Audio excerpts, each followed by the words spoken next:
Bonjour les gens, aujourd'hui nous allons parler du dogme de l'Assomption. Marie a disparu à nos regards. Elle est montée au ciel, corps et âme. Et pourtant, elle peut se rendre visible sur la terre. Comment est-ce possible ?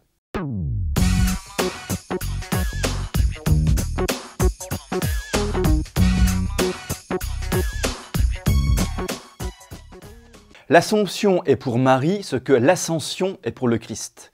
L'un et l'autre sont montés au ciel avec l'intégrité de leur personne, ça veut dire avec leur âme et leur corps. Que Marie soit au ciel avec un corps glorifié ne l'empêche pas d'apparaître de temps à autre sur la terre, bien au contraire. Marie est montée au ciel, le mystère de l'Assomption. Pour répondre à la question, rappelons ce qu'est un dogme.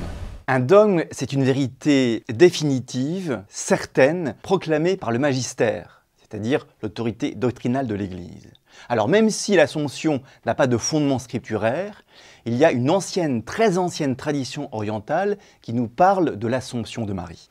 Quand Pie XII, en 1950, définit le dogme de l'Assomption, il précise cette vérité en ces termes. Au terme de sa vie terrestre, la Vierge est montée au ciel avec son âme et son corps.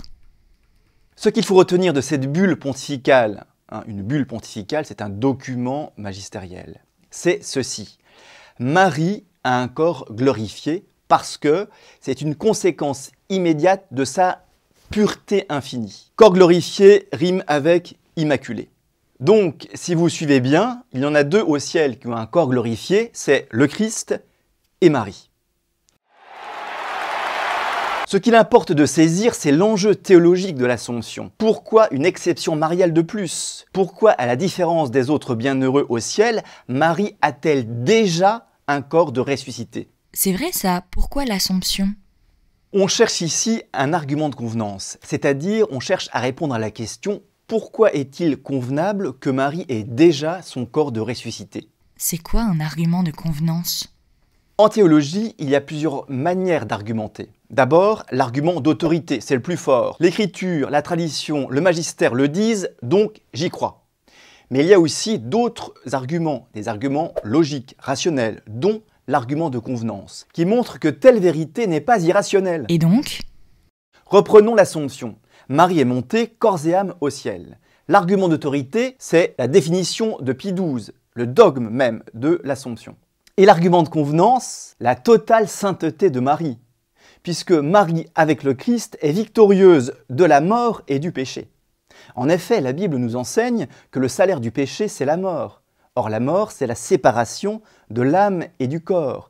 Est-il vraiment raisonnable de penser que Marie, entièrement préservée du péché, subisse les conséquences du péché qu'est la mort? Non, bien sûr. Il est très convenable de penser, au contraire, que Marie est entrée au ciel avec son corps glorifié, signe de sa victoire totale sur le péché. Il y a un deuxième argument de convenance, non plus pensé par rapport à Marie, mais par rapport à nous.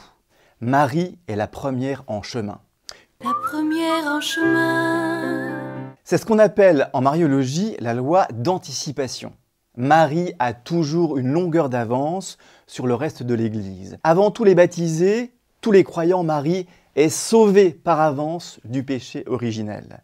Avant tous les baptisés, avant tous les croyants, Marie est déjà glorifiée dans le ciel. En ce sens, Marie est le prototype ou l'icône de l'Église.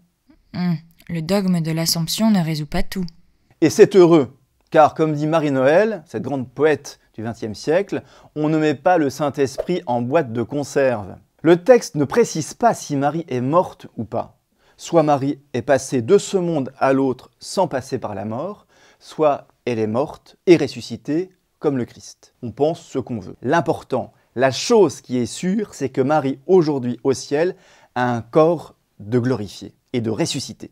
Mais comment Marie peut-elle se rendre sur la terre alors qu'elle est au ciel dans un autre monde ? Justement, c'est bien parce que Marie a un corps glorifié qu'elle peut se déplacer à travers l'espace et le temps. C'est quoi un corps glorifié ? Difficile de s'exprimer sur cette question parce que l'Écriture nous enseigne très peu de choses sur la vie de l'au-delà.